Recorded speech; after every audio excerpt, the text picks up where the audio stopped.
Donc, moi, je me présente Michel Guillou, pardon. Je suis dans une société Ad-Hoc Solutions. Je suis directeur opérationnel et depuis 25 ans dans le domaine de la dématérialisation. Donc, l'état des lieux par rapport à la PDP, c'est effectivement, je vais vous présenter les 4 aspects qui sont la réforme, où est-ce qu'on en est, les obligations légales. Je vais vous faire un petit rappel de l'état des lieux des obligations légales et des impacts que ça peut avoir.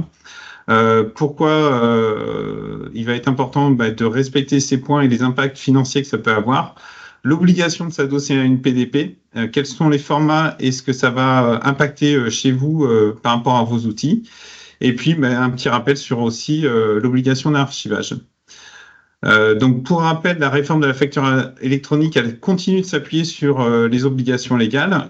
J'ai mis quelques liens en termes de sources par rapport aux obligations légales. Pour rappel, pourquoi est-ce que c'est important, ces obligations, ces mentions? C'est qu'aujourd'hui, l'État va automatiser un certain nombre de contrôles. Et aujourd'hui, il faut savoir qu'il y a quand même des factures qui peuvent être intégrées dans votre système, si elles ne sont pas contrôlées sur certains aspects, peuvent être soumises à amende. Une amende fiscale, c'est, puisque dans mon parcours, j'ai eu plusieurs clients qui ont été impactés, 15 € par facture. Alors, il y a eu des négociations souvent qui sont terminées. Donc, quand vous avez un gros volume de factures, ça peut être important. Les 2 types de redressement qu'il peut y avoir aujourd'hui d'administration fiscale, et c'est pour ça que je rappelle ces mentions obligatoires, c'est qu'effectivement, s'il manque par exemple le numéro SIRET, le numéro de TVA intracommunautaire, surtout le numéro de TVA intracommunautaire, du coup, vous n'étiez pas censé déduire la TVA et il peut y avoir un redressement au niveau de la TVA. J'ai beaucoup de clients dans le domaine du médical, notamment des clients qui ont des EHPAD ou des choses comme ça, qui peuvent avoir des intervenants externes de type prestataire kiné, ostéo, etc., qui font encore leurs factures sur des systèmes de type Excel et qui ne mettent pas toutes les mentions obligatoires. Et quand ils sont en société, eh bien, l'État va faire un redressement fiscal sur la TVA. Pareil, si une des mentions obligatoire est manquante. Donc, passer cet élément, voilà, c'est l'objectif de la facture électronique de la réforme, ça va être de pouvoir justement contrôler tous ces aspects par défaut qui vont être contrôlés en automatique grâce à la mise en place de cette réforme. L'impact que ça va avoir, c'est que vous allez devoir envoyer non plus une facture PDF ou mail scanné, puisque effectivement, il est bien indiqué que une forme papier, etc., ne sera plus conforme à la réglementation. Donc ça, c'est pareil. Vous avez un lien, les liens, je pourrais vous les communiquer, ils seront dans la description. Donc, vous retrouverez effectivement toutes les mentions de la réforme et qui indiquent effectivement une facture électronique devra respecter un certain nombre de formats. D'accord, comporter des mentions obligatoires, celles que je vous ai montrées précédemment, et être transmise par l'intermédiaire d'une plateforme dématérialisée privée. Il faut savoir que l'État s'est désengagé désormais de fournir une plateforme gratuite, et donc vous allez avoir l'obligation effectivement de passer par ces plateformes. Est-ce que là, pardon, hop là, excusez-moi. Est-ce qu'une facture envoyée par email est une facture électronique? Eh bien, non, elle ne sera plus considérée comme une facture électronique puisque désormais, la mise en place du PDP ne vous permettra plus de faire cet envoi en PDF comme preuve d'envoi de la facture. Du coup, le calendrier, c'est celui-ci que vous pouvez retrouver effectivement sur les documents mis à disposition par l'État. Pareil, à chaque fois, je vous source effectivement les informations au niveau de ce qui a été mis en place au niveau de la réglementation et de ce qui est communiqué par l'État. Donc, 1er septembre 2026, pour toutes les entreprises, vous devrez recevoir effectivement les factures sous format électronique. À partir du 1er septembre 2027, y compris les très petites, devront émettre leurs factures au format électronique.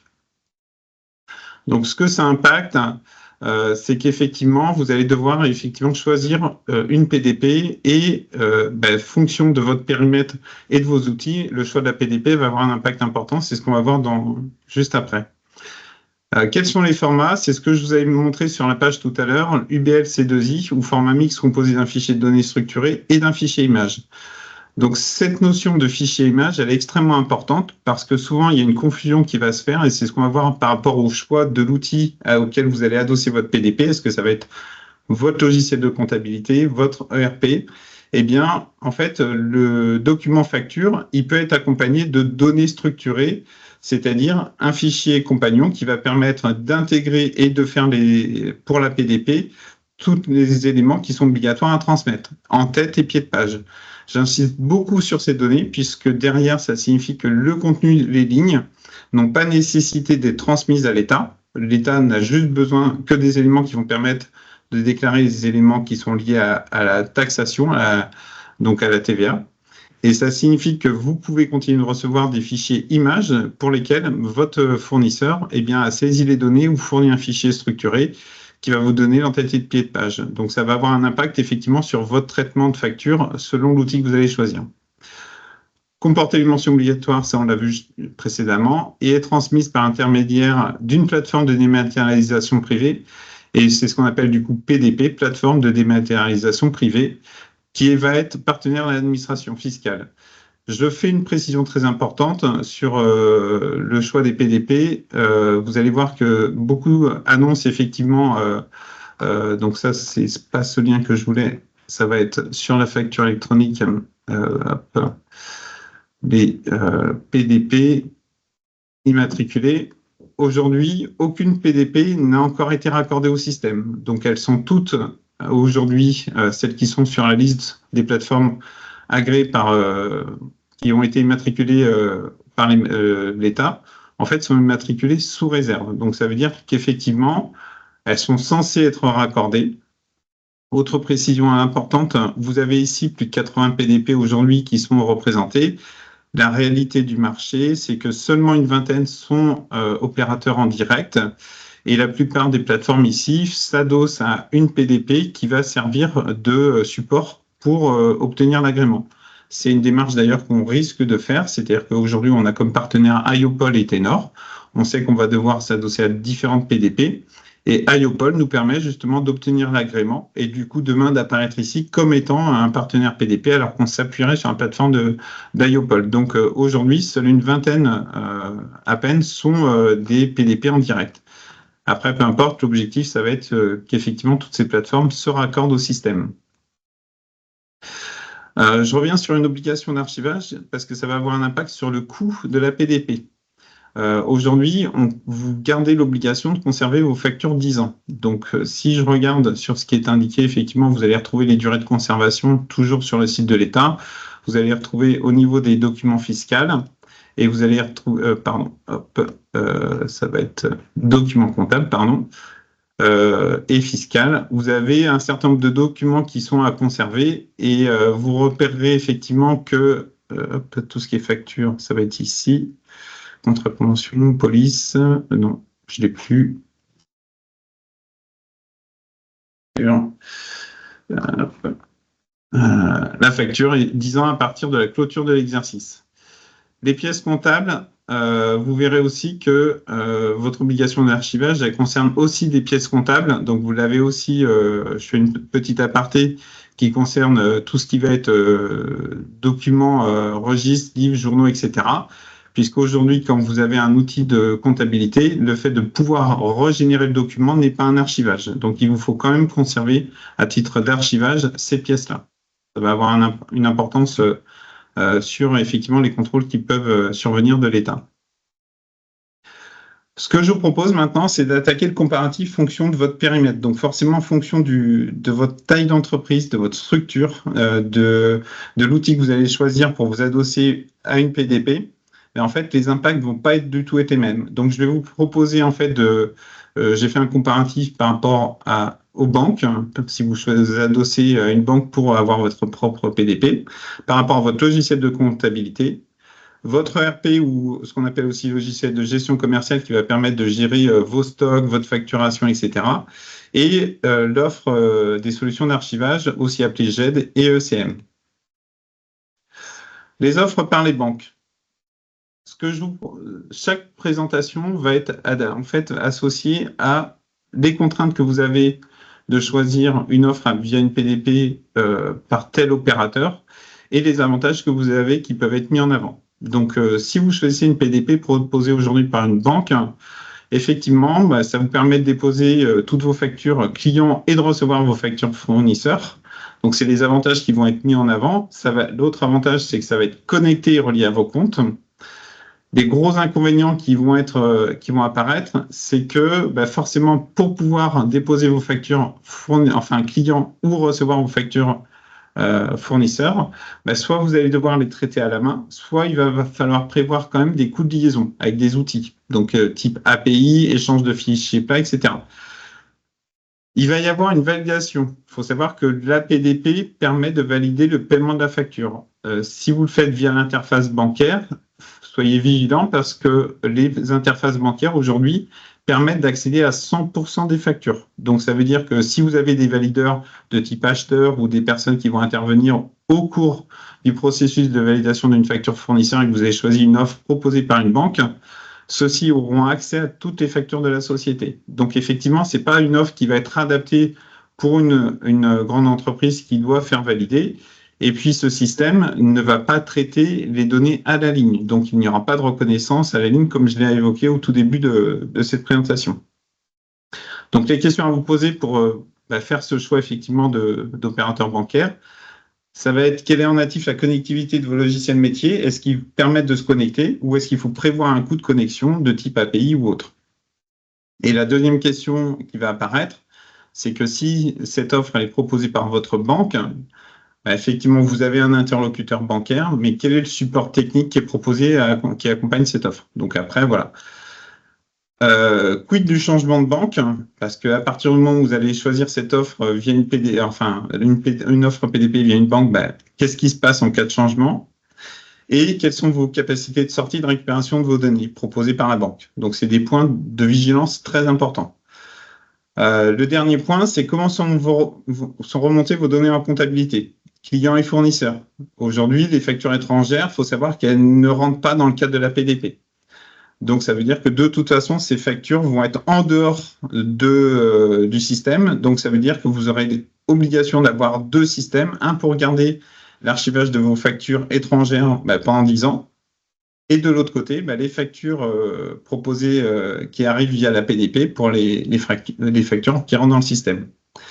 Et bien sûr, il n'y a pas d'analyse ni de récupération des lignes des factures, car c'est très limité comme système. Du coup, c'est quelle est la compatibilité et quels sont les coûts liés à vos logiciels métiers. Quid du cas de multisociété? Parce que du coup, en fait, ça veut dire qu'il faut se connecter à chaque compte bancaire, j'imagine, pour accéder aux différentes factures. Et est-ce que vous avez des lignes dans vos factures, dans le sens où est-ce que vous avez un outil d'achat dans lequel vous réceptionnez vos marchandises et comparez, lorsque vous recevez vos factures, chaque ligne de réception avec la ligne de la facture. Et dans ce cas-là, effectivement, ça ne va pas être adapté.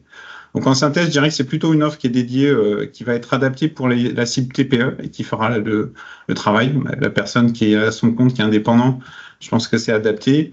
Pour les entreprises, voilà les questions qu'il faut en tous les cas vous poser. Les offres PDP proposées via les éditeurs de comptabilité. Alors là, on est dans un périmètre un peu différent. L'avantage, effectivement, c'est qu'il va être intégré à votre logiciel. Donc, ça va permettre d'intégrer facilement aux factures clients et fournisseurs. D'autant plus si, effectivement, vous avez le même ERP, le même éditeur pour la partie ERP, logiciel de gestion, que la partie comptabilité. Donc, ça va forcément faciliter les flux. Surtout les factures de vente qui vont intégrer le système et qui seront directement gérées. Pour les factures fournisseurs, on va retrouver un certain nombre de contraintes que je vous ai évoquées qui sont liées au rappel effectivement de la réglementation.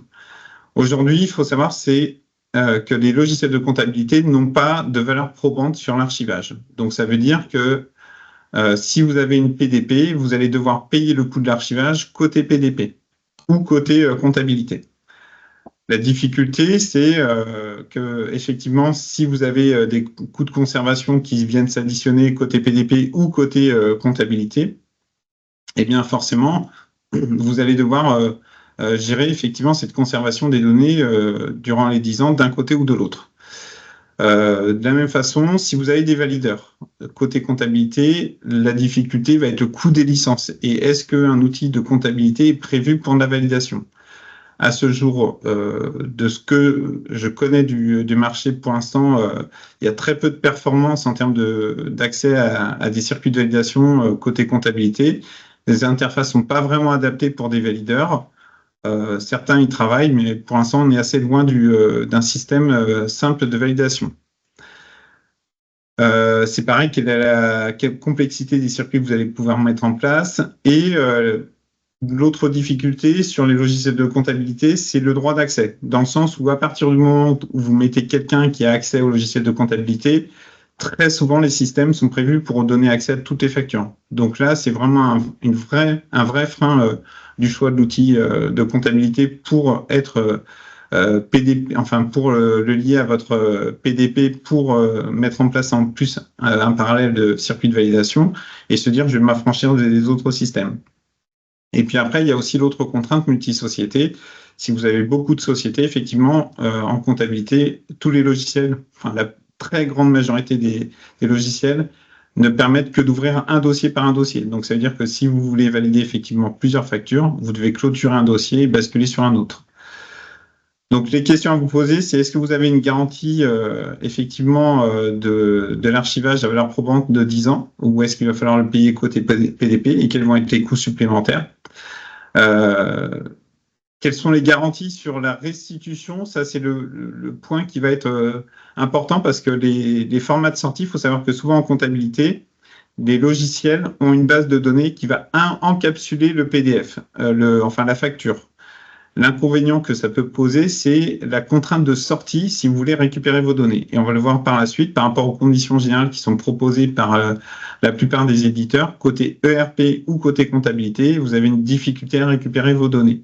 Donc, quid du changement de logiciel si vous devez en changer? Et quels sont les coûts de licence pour vos valideurs? Donc, ça, c'est vraiment les éléments qu'il va falloir mettre dans la balance pour étudier, excusez-moi, j'ai appuyé sur un bouton. Est-ce que c'est vraiment les éléments importants pour vous de la validation, la conservation et l'accès à la data? Donc là, on va être plutôt sur une cible TPE où la personne qui gère la comptabilité se charge de valider toutes les factures et du coup, il n'y a pas de contrainte de validation. Maintenant, il y a toujours pour moi la contrainte de la sauvegarde et de la garantie puisque vous avez obligation de l'archivage légal de 10 ans de vos documents.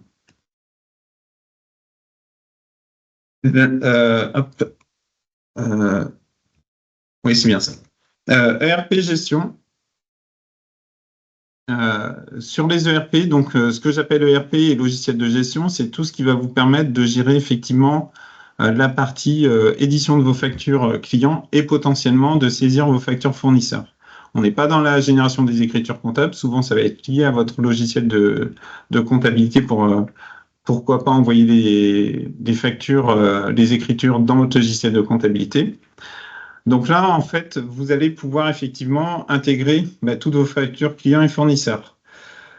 Le point de vigilance, il va être sur, de la même façon que la comptabilité, l'obligation de conservation de vos factures de 10 ans, qui souvent n'est pas couvert par un ERP ou un logiciel de gestion, parce que dans ces logiciels-là, il n'y a pas de traces de l'empreinte numérique et de la conservation et de la non-modification du document, contrairement à des outils d'archivage. Du coup, ça veut dire que pour répondre à cette obligation, vous allez devoir conserver un archivage ou côté PDP ou d'un autre système. Est-ce que c'est adapté pour vos factures de frais généraux et d'immobilisation? Là encore, c'est pareil. Si votre PDP elle est liée à votre ERP, est-ce que c'est adapté pour ces catégories de factures? Est-ce que ça va être adapté pour tout ce qui est circuit de validation, la gestion des droits? Est-ce que vous allez pouvoir limiter les accès des factures, que ce soit des frais généraux, des factures d'immobilisation, des achats de marchandises? Et est-ce qu'ils vont pouvoir être gérés par document ou par valideur? Donc ça, c'est des questions à vous poser. Est-ce que l'outil va permettre tout ça? C'est souvent mis en avant que c'est un atout de choisir l'offre liée à la PDP, à l'ERP, parce que vous avez une facilité d'intégration dans le logiciel de comptabilité. Sauf que les factures, comme je l'ai évoqué au tout début, le format qui va être proposé ne va contenir que l'entête et le pied de page. Donc, une fois de plus, si on vous envoie un fichier PDF image avec les données d'entête et pied de page, et que vous avez besoin de lire des données au sein de la facture, donc c'est-à-dire les lignes de la facture, et bien là, vous n'avez pas forcément de logiciel de reconnaissance, donc c'est des points à vérifier. qui vont pouvoir analyser et traiter les lignes de la facture. Autre problématique, c'est comment vont être traitées les factures étrangères. C'est-à-dire que les factures étrangères ne seront pas dans le système de la PDP, donc est-ce que le système va vous permettre de collecter et de récupérer ces factures pour pouvoir les traiter? Donc, je vous ai mis des questions à vous poser, hein, ça rejoint effectivement les mêmes problématiques souvent qu'on rencontre sur les autres systèmes. Et voilà, ça va être ces points-là qui vont être déterminants parce que vous allez devoir identifier quels vont être les coûts supplémentaires potentiels des factures qui sont hors système, type frais généraux, immobilisation, qui vont pas être traitées par ce système, le coût de stockage éventuel côté PDP. Je vous ai mis à titre d'exemple 3 sources d'informations qu'on retrouve effectivement sur les conditions générales des éditeurs de RP, que ce soit en comptabilité ou ERP. Ici, la source, c'est les informations légales de Sage. Donc, c'est-à-dire que l'éditeur vous confirme qu'effectivement, en cas de perte des données du fait de l'utilisateur, des données informations stockées sur la personne hébergeant sur la plateforme hébergeant le service, en fait, vous devez réaliser vos propres sauvegardes. Ce n'est pas un outil de sauvegarde. Donc, on n'est pas dans un outil d'archivage. Il vous le rappelle. Ici, c'est un autre éditeur, EBP. On retrouve la même chose ici sur les conditions générales de vente de Cegid et je pourrais tous les passer.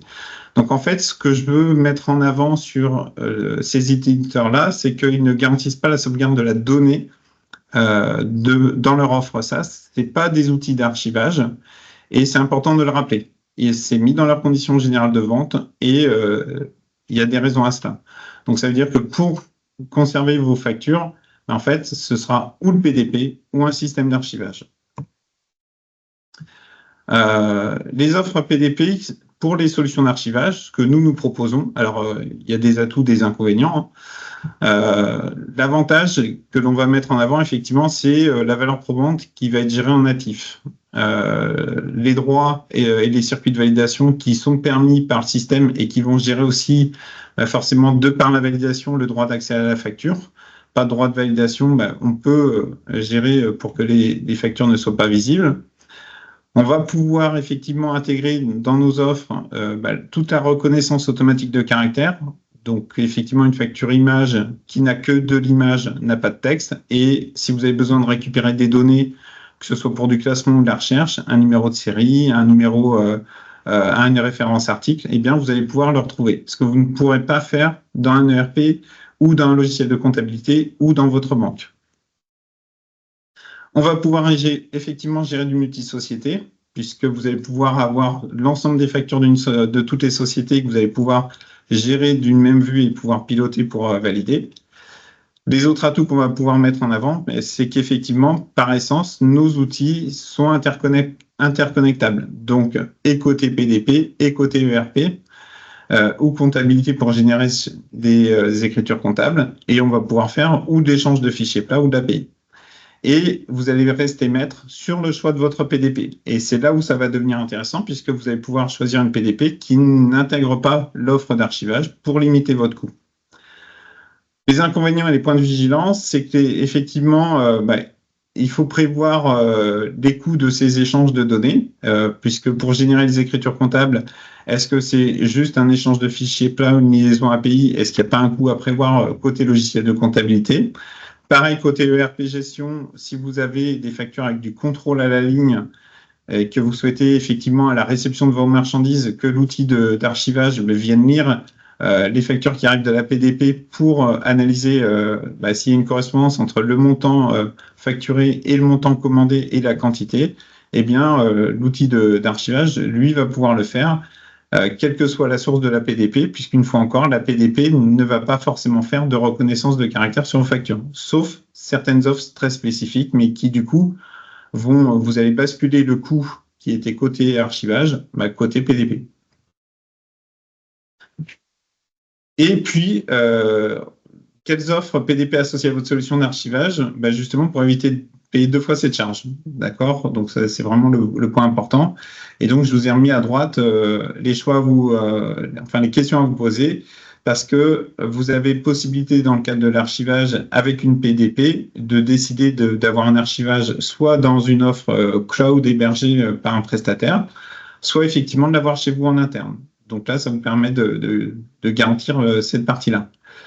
L'autre point important, il faut savoir qu'en natif, les offres d'archivage vous permettent de basculer d'un système à un autre les données. C'est-à-dire que vous restez maître de vos données, vous pouvez les basculer effectivement directement d'un autre système. C'est-à-dire quand je parle des données, c'est les documents.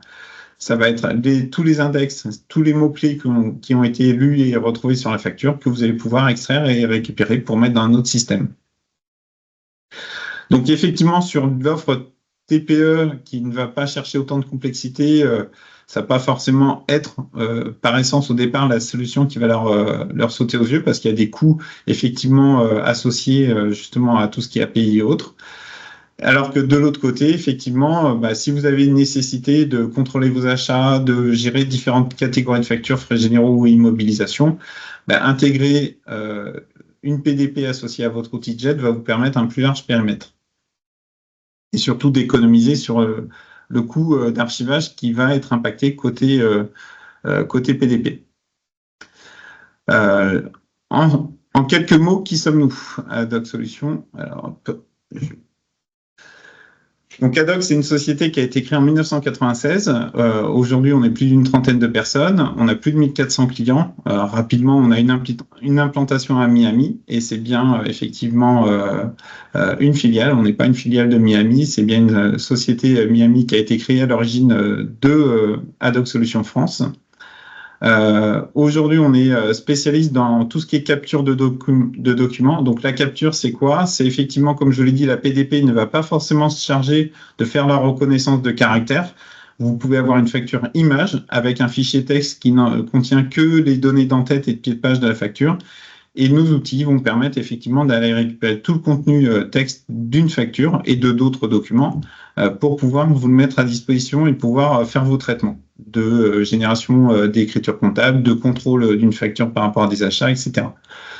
Donc, on va proposer tout ce qui en découle, tout ce qui est système d'archivage et qui va permettre de gérer vos circuits de validation et vos workflows. Et là, je vais rapidement passer sur la partie présentation du coup de l'offre que l'on va proposer en lien avec la PDP.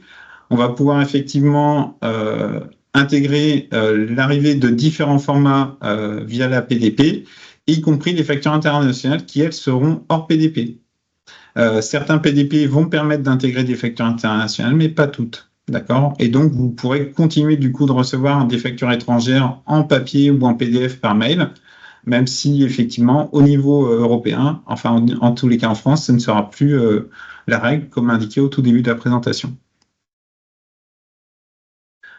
Le principe va vous permettre effectivement de traiter quel que soit le canal d'entrée. Du coup, que vous ayez une PDP, des factures qui continuent d'arriver par mail ou par courrier, vous allez pouvoir les traiter. Quelle que soit la catégorie de factures, frais généraux, achats marchandises et y compris immobilisation. Potentiellement, vous allez pouvoir faire du rapprochement avec vos commandes, vos bons de livraison, et puis gérer de la multidevise. Et forcément, on va pouvoir interagir avec vos ERP, votre comptabilité. Donc, les points à retenir, ça va être qu'au-delà de l'entête et de pied de page qui, eux, vont être fournis par la PDP, eh bien, dans les factures étrangères, c'est l'outil qui va aller les lire pour pouvoir vous les extraire et permettre d'extraire potentiellement les lignes d'articles et séparer certains documents. Vous allez pouvoir effectivement gérer tout votre circuit d'approbation qui est en lien avec la PDP, ce qu'on va voir derrière. Et surtout, vous allez pouvoir gérer les délais de paiement, les doublons et générer derrière votre écriture comptable. Donc, un circuit rapide proposé effectivement en termes de périmètre d'offres, c'est vous avez vos factures qui vont arriver, quel que soit leur format, quelle que soit leur source, PDP ou non. On va pouvoir aller extraire la donnée et générer ou pas des validations automatiques ou semi-automatiques pour ensuite avoir, alors l'archivage entre guillemets il est fait dès l'entrée, c'est pas tout à fait dans cet endroit-là, c'est dès l'entrée, et potentiellement générer une écriture comptable. Un autre exemple de circuit dans lequel effectivement on voit toutes les sources qui sont à gauche et on a ajouté effectivement la possibilité de déposer des documents de type bon de livraison, bon de réception. Donc la différence que vous allez avoir effectivement avec une offre simple PDP, c'est que vous allez devoir potentiellement prévoir si vous avez besoin de rattacher des pièces annexes de type en cas de litige.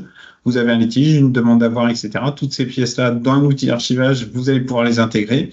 Sinon, c'est des coûts cachés qui vont apparaître de l'impact du choix de votre PDP si vous les gérez en dehors. À nouveau, c'est toujours, on met souvent en avant dans les présentations GED ou d'archivage le classement automatique, le traitement automatique, etc. Aujourd'hui, les outils de comptabilité ont fait d'énormes progrès. Moi, ce que je constate par rapport à nos clients, enfin mes clients depuis plus de 25 ans, c'est surtout en fait toute la contrainte liée au litige. La contrainte liée au litige va générer de l'envoi de mails, des difficultés de traçabilité. Si une personne est absente ou en congé et que vous avez plusieurs valideurs, plusieurs intervenants qui vont demander justement et qui vont essayer de traiter ce litige, c'est comment on suit ce litige, surtout si le conseiller ont deux cas différents, un écart de réception, un écart de prix sur une autre ligne, et cette difficulté dans une PDP, elle n'est pas gérée. Donc ça, c'est des coûts cachés qui peuvent apparaître, surtout si vous l'associez qu'au logiciel de comptabilité ou le RP qui ne va pas forcément gérer ces cas pratiques. Et de l'autre côté, on va le voir sur la PDP, vous allez gérer justement le statut de la facture qui va être communiqué à la PDP jusqu'à la mise en paiement. Là, c'était un slide rapide pour montrer qu'effectivement, on peut utiliser différents outils de capture fonction en fait du type de traitement que vous voulez faire. Je vais le passer rapidement. Donc, on va pouvoir récupérer de la donnée structurée ou non structurée. Je vais le passer rapidement.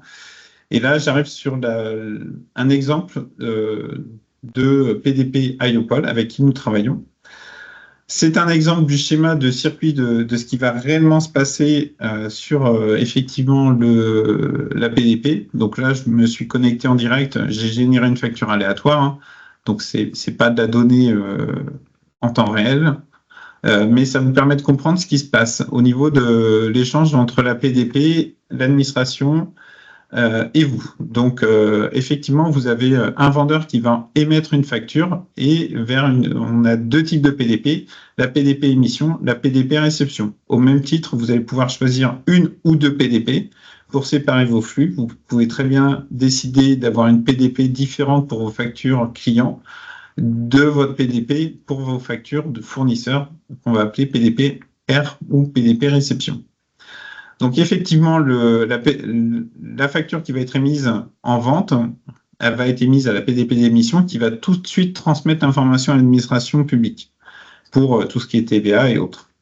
Vous, en tant qu'acheteur, vous allez recevoir votre facture fournisseur et elle va passer dans votre PDP réception et de là, vous allez pouvoir la prendre en charge, la refuser. Et derrière, en fait, tous ces processus, eh bien, vous allez avoir effectivement tous les statuts qui vont arriver au niveau de l'État qui sont obligatoires, mais vous pouvez avoir des statuts légèrement différents.